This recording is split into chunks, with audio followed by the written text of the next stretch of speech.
morning. It's Friday, August 7th, and you're looking at a live view of Falcon 9 as it awaits its 1:12 a.m. Eastern launch time from Pad 39A at Kennedy Space Center in Florida. This will be the first mission from this pad since we launched Bob and Doug to the International Space Station over 2 months ago. Hello from SpaceX headquarters in Hawthorne, California. My name is Yomezo, and I'm a Dragon Integration and Test Engineer here at SpaceX. You're watching a live webcast for our 10th Starlink mission, marking our 13th mission of 2020. To date, we've launched almost 540 Starlink satellites to orbit. As a reminder, Starlink is a constellation of satellites in low Earth orbit that can provide high-speed, low-latency internet all over the globe, particularly in remote or rural areas where connectivity is limited or completely unavailable. Today's launch will be a longer one, as we are reverting to a circular orbital insertion, which requires 2 burns of the Merlin vacuum engine on the second stage. We are doing this at the request of our rideshare customer, flying on board today's mission, which is our second smallsat rideshare on a Starlink mission to date.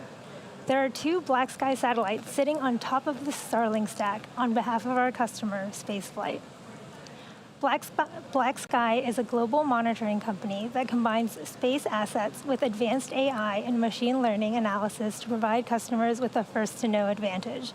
Now, in order to make room for these 2 BlackSky satellites, today we'll be launching 57 Starlink satellites instead of the 60 we've traditionally launched in the past. If for some reason we have a hold on the countdown today, we do have a backup opportunity tomorrow at 12:50 a.m. Eastern. We are now at T-minus 11 minutes and 43 seconds, and all systems are go for an on-time liftoff this morning. On your screen is Falcon 9, our 2-stage liquid-fueled launch vehicle, getting ready for launch from Pad 39A. Falcon 9 stands 229 feet tall, or slightly taller than a 21-story building. Today's flight will be the 5th for this booster, which made its debut on our Demonstration 1 mission in March of last year, reflew on RadarSat 3 months later, and then supported 2 Starlink missions in January and April of 2020. This flight also marks the 10th reflight of Falcon 9 just this year. The bottom 2/3 of the vehicle is the first stage. It's designed to be reflown 10 or more times with minimal refurbishment between flights. If you look closely, you can see the soot markings still on the vehicle from its previous 4 flights. The first stage has 9 Merlin engines that do the bulk of the work to get Falcon 9 off the ground and up to the thinner parts of the Earth's atmosphere, before separating from the second stage and making its way back down to Earth for landing. Today, we'll be attempting to recover this first stage for the 5th time on our drone ship, Of Course I Still Love You, which is currently stationed in the Atlantic Ocean about 330 nautical miles northeast of our Kennedy Space Center launch site. Now, above the first stage is the second stage, which has the single Merlin vacuum, or MVAC engine, which ignites after the first stage separates, propelling the second stage, along with the BlackSky and Starlink satellites, into a circular orbit above the Earth's surface. From there, the first of the BlackSky rideshare satellites will separate after about an hour into flight, followed by the second 5 minutes later. The 57 Starlink satellites will then deploy about 25 minutes after that at T+1 hour, 32 minutes, and 55 seconds.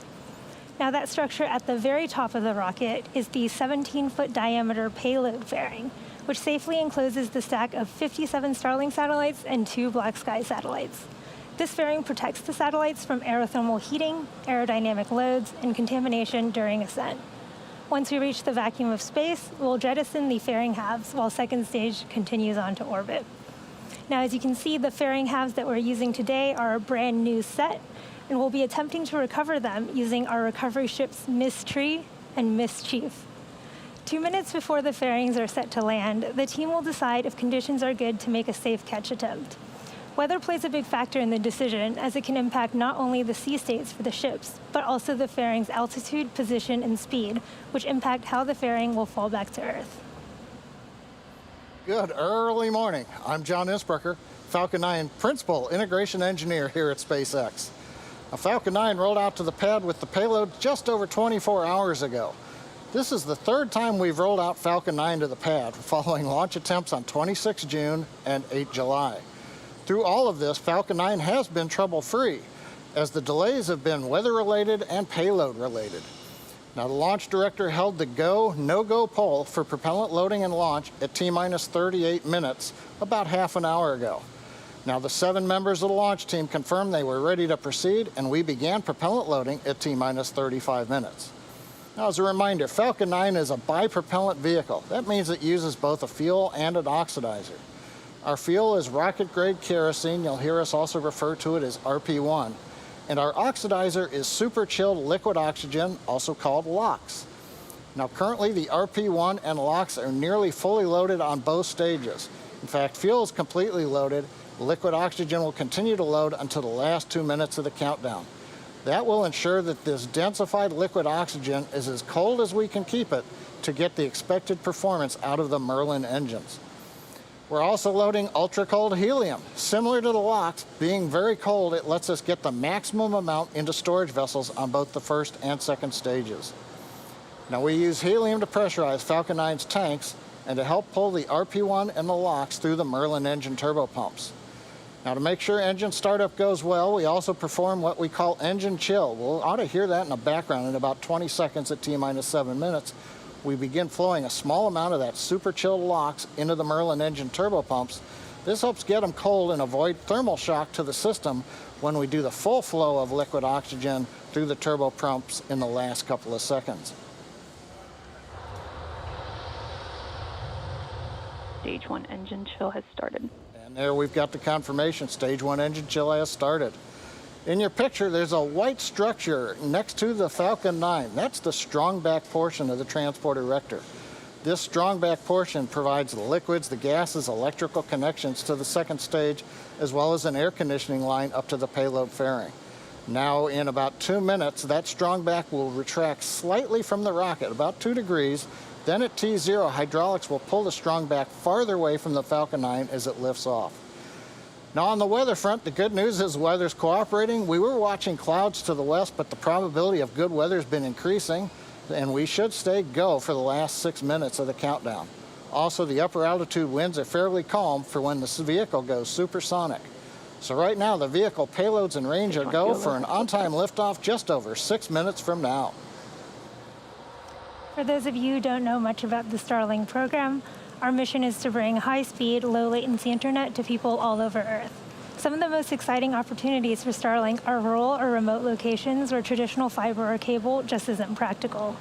On our June 7th mission, we launched the first Starlink satellite with a deployable visor to block sunlight from hitting the brightest spots of the spacecraft. This demo satellite, also known as VisorSat, is just one of the many actions SpaceX has taken in collaboration with leading astronomical groups to mitigate the effects of satellite reflectivity. We're still waiting for the satellite to reach its operational orbit. However, we're excited to report that all 57 of the satellites on today's mission do have sun visors, and all future satellites will be outfitted with these visors as well. It'll take a bit more time for our VisorSats to reach their operational orbit, and at that point, we'll see the full results of this effort. Now, today we also wanted to share a few updates on our rideshare program. SpaceX has launched some notable rideshare missions previously, including Spaceflight's SSOA mission in December of 2018 and the New Centaur Satu mission in February of 2019 that had a lunar lander on board. Today's Starlink mission marks the second official mission under SpaceX's SmallSat rideshare program, which gives small satellites flexible access to what is now the most flown operational rocket in the United States, Falcon 9.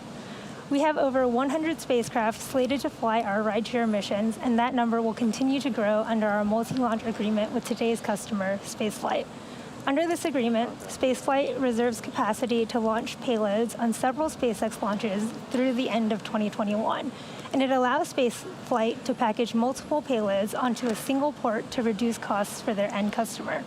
We have a long working history with Spaceflight and look forward to continuing this partnership into the future. We're coming up on 4 minutes from liftoff. Falcon 9 moving into the final stages of the countdown. Getting ready for the strong-backed retract there on your screen. The clamp arms around stage 2 are opening up. Momentarily, we will see the strong back move away about 2 degrees from the rocket. Now, first and second stages are both nearly fully loaded. We've got almost 1 million pounds of kerosene and liquid oxygen on board. Fuel's fully loaded on stage 1 and stage 2. And we are finishing liquid oxygen loading in the last 2 minutes of the countdown. It's that super chilled liquid oxygen that's creating those white clouds that you can see around the Falcon 9 as the bleed gaseous oxygen mixes with that warm, humid Florida air, and that gives you the condensation clouds that you see. Now coming up at T-minus 60 seconds, you'll hear the call out of startup. That means the rocket's flight computers have taken over the Falcon 9 commands for the last minute of the countdown. Inside of two seconds, we light the Merlin 1D engines. We will mix T-Teb, which is our ignition fluid, with liquid oxygen. That begins combustion. We then allow the fuel into the thrust chamber, and the engines come up to power for liftoff at T0. Inside of 3 minutes, we're closing out the liquid oxygen loading on the first stage. Meanwhile, the Starlink and BlackSky payloads continue to be healthy. The Falcon 9 team's tracking no issues on the rocket, the weather's looking good, and the range is green for launch. A moment ago, we heard the call out that Stage 1 LOX load was complete. Transport erector has reclined. Next major event will be Stage 2 liquid oxygen loading completion.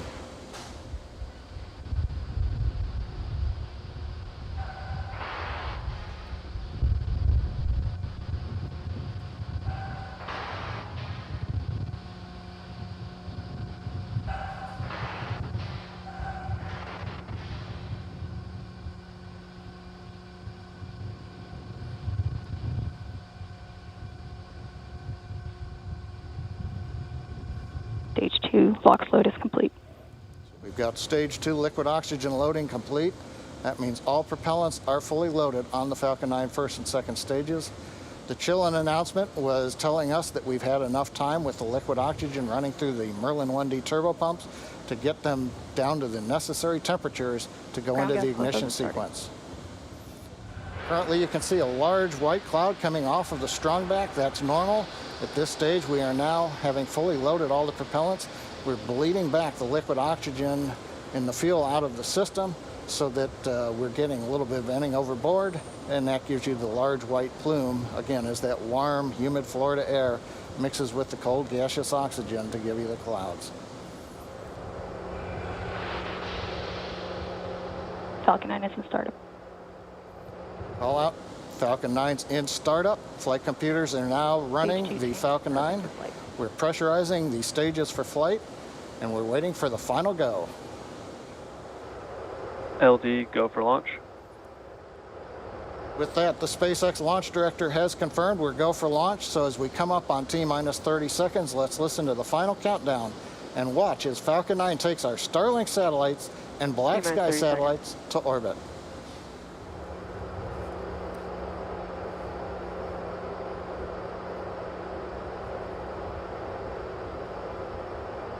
Stage 1 tanks pressing for flight. T-minus 15 seconds. 10, 9, 8, 7, 6, 5, 4, 3, 2, 1, 0. Ignition. And liftoff.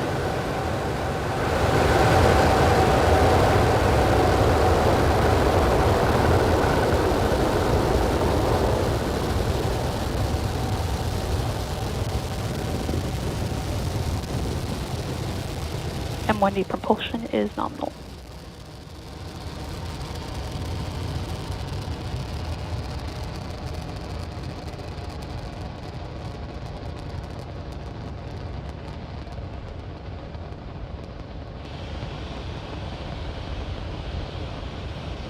T plus 40 seconds since the launch of Falcon 9.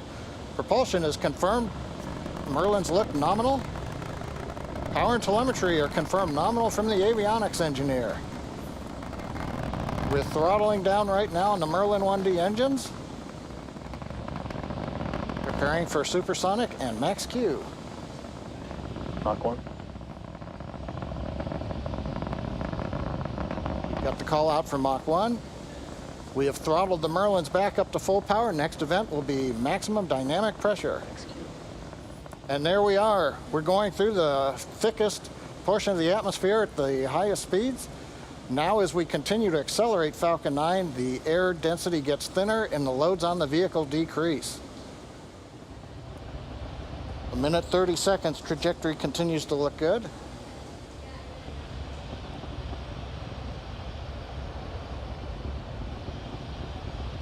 Back dechill.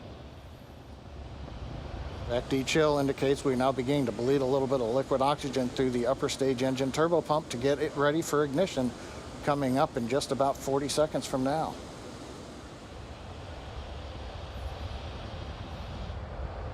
Nice view from the ground camera looking up the long plume coming out of the 9 Merlin 1D engines. Now, major event coming up will be main engine cutoff coming up at just after 2.5 minutes, called MECO. We shut off all the 9 engines.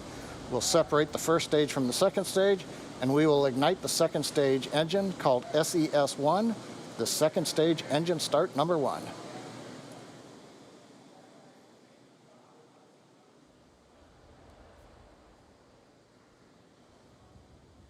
Beginning to throttle down.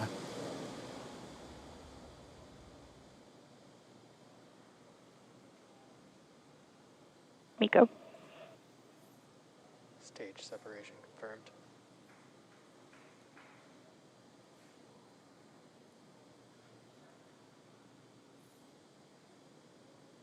And we've Second got stage successful MVAC full power ignition.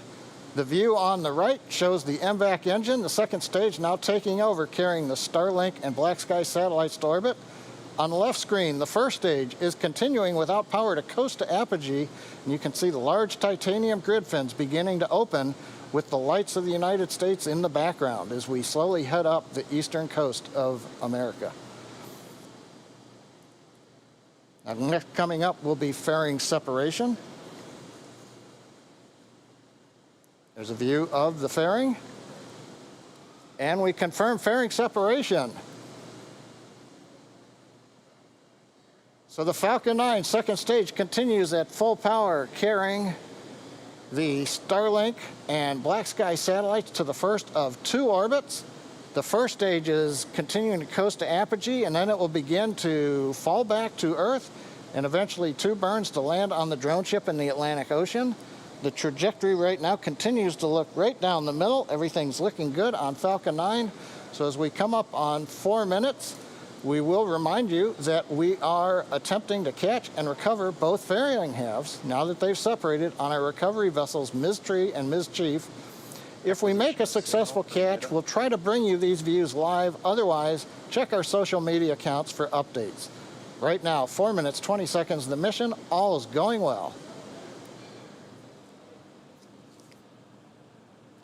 While stage 2 is doing its job there on the right, stage 1 is headed back home to Earth. Can't quite see it on the video on the left, but it is doing that, and it will do this by executing a series of 2 burns.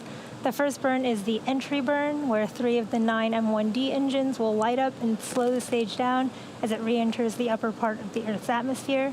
The second burn is the landing burn, and this is a single engine burn that brings the vehicle speed down rapidly in order to land on the drone ship. You can see on your screen that the second stage MVAC is still glowing and in the middle of its burn there, carrying our satellites to orbit.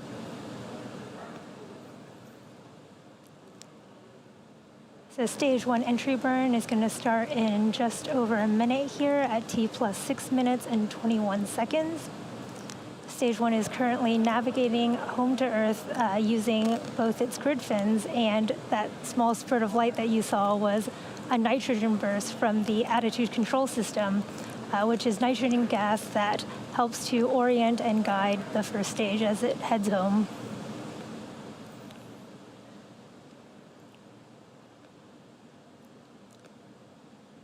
There are 4 grid fins and 4 attitude control thrusters on the inner stage of the rocket.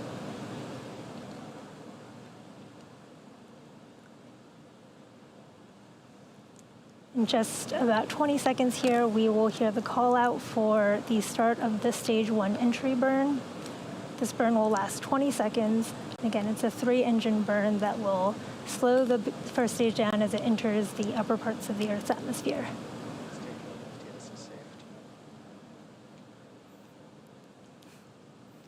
Stage 1 entry burn startup. Heard confirmation of the stage 1 entry burn startup. You can see those backlit grid fins with those 3 engines burning there. Again, this burn lasts 20 seconds.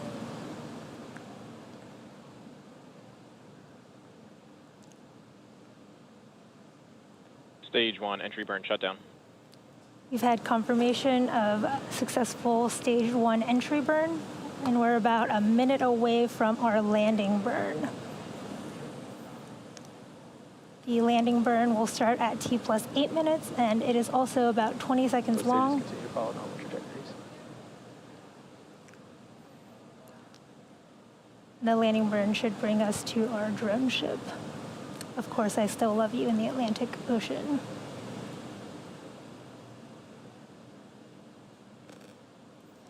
So we have briefly lost that first stage view, but we should get it back when we get closer to the drone ship. We're about 30 seconds out from the stage 1 landing burn. Again, this is a single engine burn. Stage 1 transonic. It's the engine right in the middle. Stage 1 is transonic right now.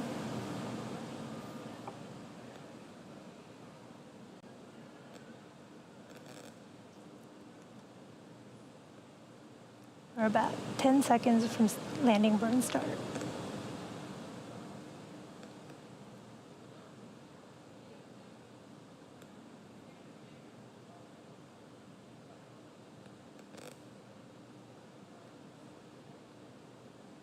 Stage 1 landing burn. Heard the call out for the start of stage 1 landing burn. You can see the clouds sort of lighting up there. Starting terminal guidance. Stage 1 landing leg deploy.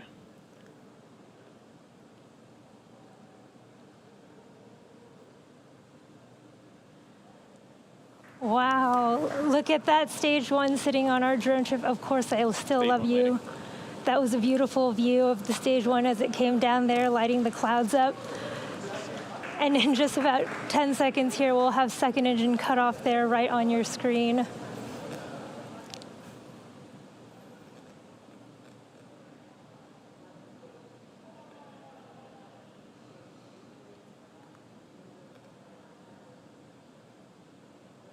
Seco. We've had confirmation of Expected loss of signal, Cape. second engine cutoff, and we're waiting for confirmation of good orbit out of this first burn here.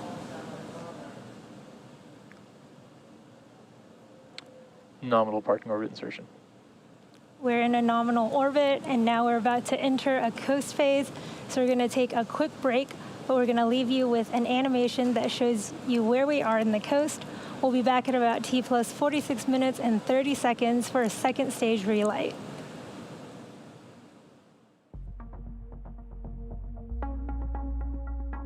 Acquisition of signal, Newfoundland.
Expected loss of signal, Bermuda.